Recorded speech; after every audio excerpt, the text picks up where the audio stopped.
If you didn't know, horror games scared the hell out of me. Oh my gosh! Yeah, I still have fun playing them. Something about getting scared that triggers a fight or flight response is kind of exhilarating and fun. Included in that, especially, is retro style horror. As you can see, I've already played Nun Massacre, and today we're going to continue with the theme by playing 3 VHS inspired horror games. And so without further ado, let's get into it.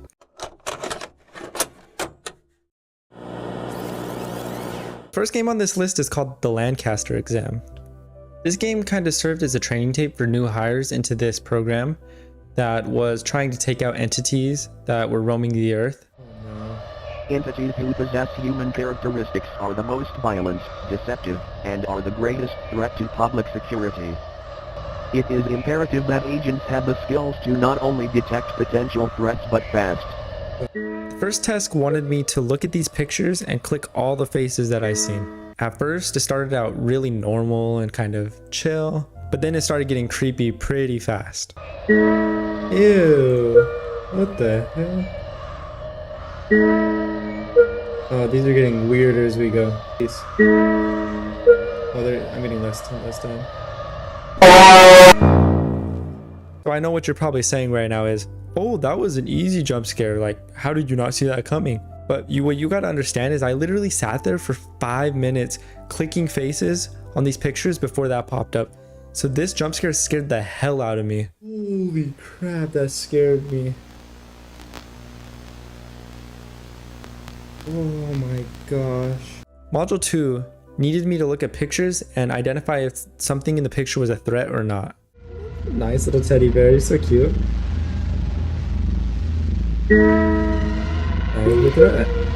It was super easy, like, come on, look at this.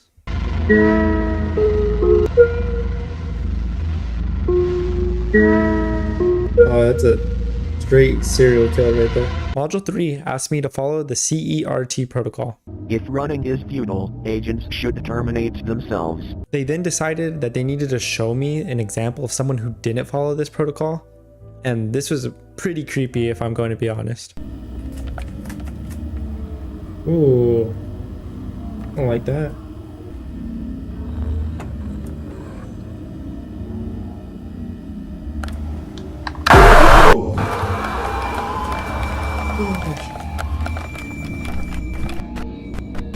Anyways, the fourth module had me looking at doppelgangers and trying to identify the difference between doppelgangers and regular people. And when I say this one was so tough, like I was struggling so bad on it.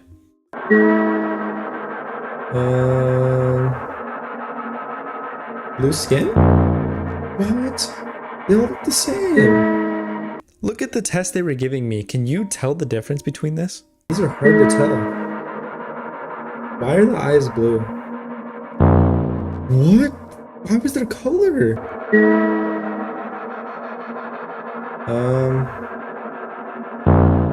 Well, I cannot tell the difference. What the heck? Like, I swear, if they put me into this world, I'm dying day one because I cannot tell the difference between doppelgangers. Your eyes were black. No, you see that? Your eyes were black. What? Module 5 had me typing out sentences from audio I heard, and this wasn't too hard. It just was kind of hard to understand some of the voices, but I think that the game did that on purpose, so I wasn't really tweaking about it. Get out of my eyes! I'm over here stroking my... What is he saying? Get out of my eyes! Move my eyes. Dude, I could not hear what he was saying. What the heck? Module 6 is really where the meat and potatoes of this game came. And that is because they really explained the different entities that we would see in this world. And that was the Shadow People, the Matronic, the Skinwalker, and the Rake.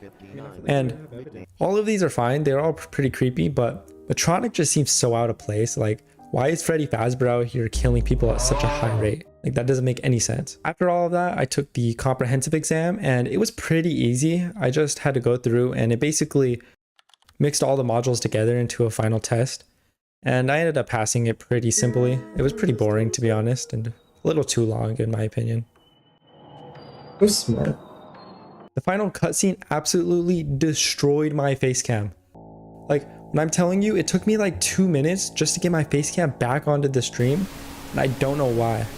Like, I think that they wanted my face cam to act as a sort of scare in the final cutscene or something. But whatever was happening, this was so frustrating. So throughout the video, if you see my face cams kind of moved into different areas, that's why. It is because of this darn game. Overall, this game was pretty cool and had a few good jump scares in it, as well as some pretty good ambiance. And so if I had to rate it on a scale of 1 to 10, I would rank it at about a 7, as I thought it was a decent game. That was the Lancaster exam. Let's get into our next VHS horror game.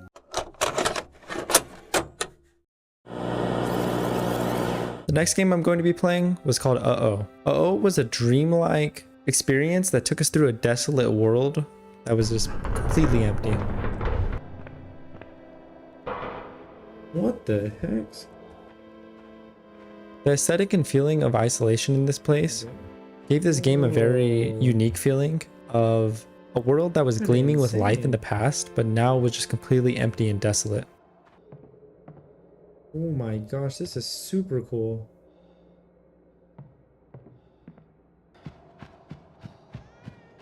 What is this supposed to mean?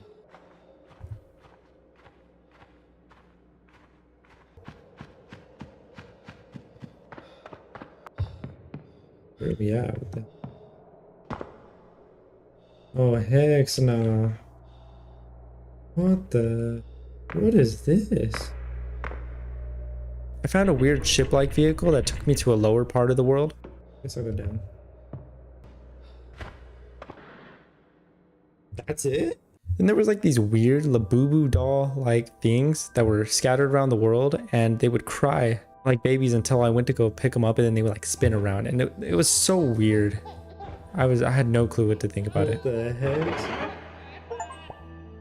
As I progressed, the world got weirder and creepier. Let's die? What are these things? What the heck? Ew. Oh, that's a terrible sound. I did not like that. The chosen one is a false god. Oh, how exciting. Wait, they serve the chosen one. Chosen Labubu doll or what? Tape 1 took me to the circular arena where I had to grab these orbs and take them to their corresponding color.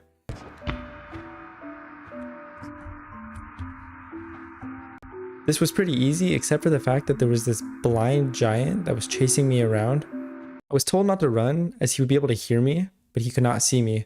But I swear this guy had at least a little vision left. I was like, is he like legally blind or something? Because ain't no way he can't see me. This guy was chasing me down like crazy. Oh my gosh, bro, why are you camping? Literally hard camping to exit.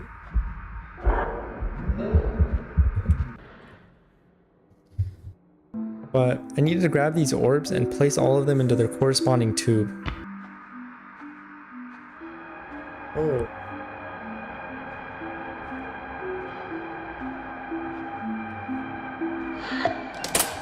Oh my god. What was that? Then I ran into this giant who wanted to play red light, green light with me. And I definitely didn't die like 10 times here because I was trying to figure out what I was doing. Red light, green light?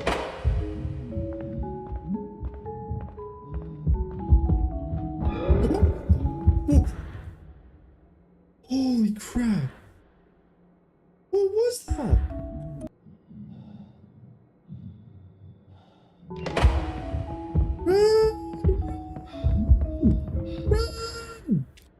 Oh, is that it? Tape 3 had me exploring the underground tunnels of this world. And I'm not gonna lie, this tape was probably the most boring one out of all of them, as I literally seen nothing except maybe like one jump scare. Eventually I began to get all the orbs, and I got down to about one orb when this giant decided he just wanted to turn his vision on, and he started hawking me down like he had x-ray vision or something. It didn't make any sense. Really tempted to quit this game right now. So tempted. I agree.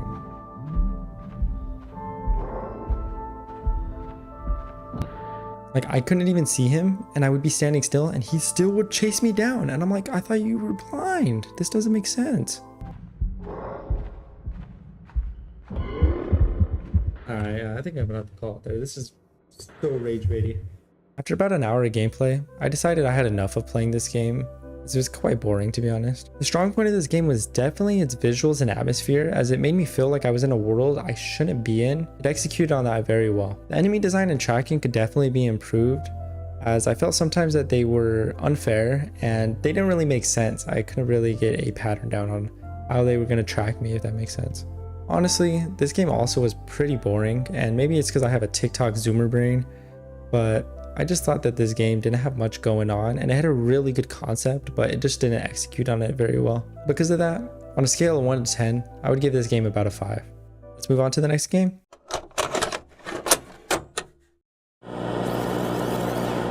The last game I played was called Teleforum.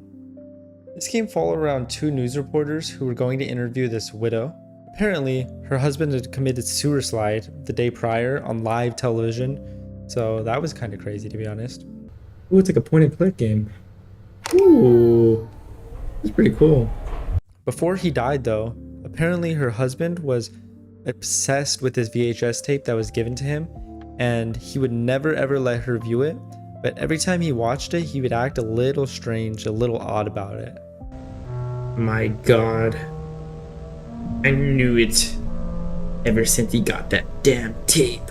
Don't know what he saw in this thing. Don't know where he got it from. Walter made me swear to never watch it. He only watched it when I wasn't up, or in the small hours of the morning. My baddie of a partner and I decided we were going to try to watch this tape by pushing this woman a little bit into an uncomfortable area. You want to watch it, don't you? Or your show? I don't think that's a good idea, and I'm too tired to try to change your mind. I'm going outside to have a smoke. I don't even want to hear this thing. Hold on. It's starting. What is this place? Look, there's something up ahead. That guy. He looks.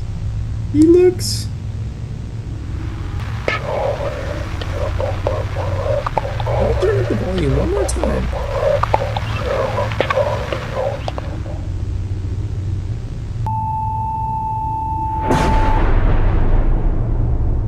Like the first playthrough, it made sense. We watched the tape and we seen the weird contents of it. We recorded it for our news station, but then it all looped back. Let me get the buy. 6th floor. Apartment 608. Wait, what? Repeated. What the heck? What is happening here? Hey, gunpowder. He seems a little nervous, uneasy, or is he afraid? When the game looped back, it got a little different. Like, you notice that Juliana's picture changed a bit, and some of the stuff that was happening wasn't quite the same as what had happened before.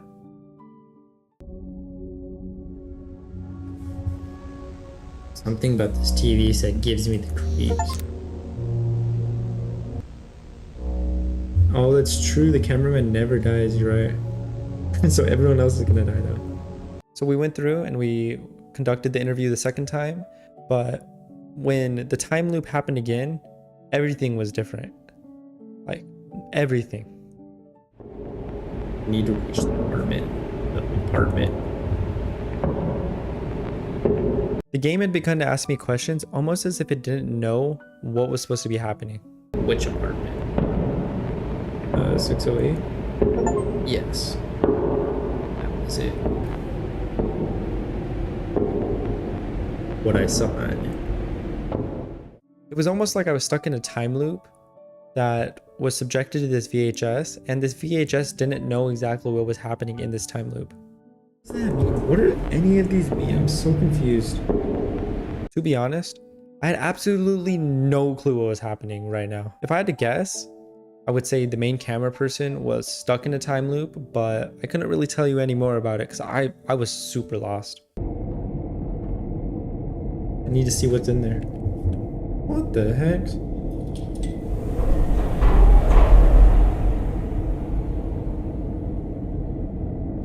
That woman. Do I know her? Why am I tearing up like this? It's no use. After looking it up online, some people speculated that the VHS, when viewed, would get you stuck in a time loop, but then it would begin to forget parts of its own content. So in that way, I could say that I was kind of right. Just kind of. Hit the note. I've had it and did what I shouldn't. I now live the past of a future that never happened. I moved through strange events, formal facts. Overall, this game was really cryptic and left a lot of its lore up to interpretation by the player. In all honesty though, this just made me feel really dumb. Oh, they're watching the tape! They're watching the tape!